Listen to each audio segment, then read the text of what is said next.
দেখেন আমাদের বাসার নতুন নবাবের অবস্থা। সাফা ঘুম পাড়িয়ে গিয়েছে বিছানায়, আর সে ঠিক ওইভাবেই আছে, একটু নড়াচড়া করে না। এই এই দেখেছেন অবস্থা? সাফা কি যে করে।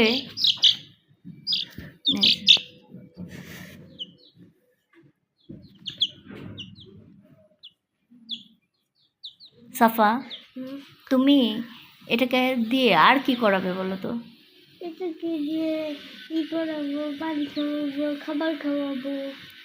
তোমাকে আমি পিট্টি দিব, বিছানা থেকে নামাও। না না না, দেখেন এও নবাবের মতো খুব মজা পাচ্ছে। না আমি নামাব না। এই যে তোমার মুরগি নবাব ঘুমিয়েই যাচ্ছে।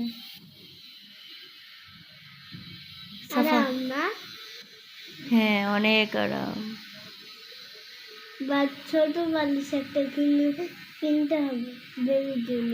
যাও নিচে নামাও, মা ওর বিছানায় ওকে দাও। কেন? হাগু করলে তোমাকে একদম হাগু ভরিয়ে দিব।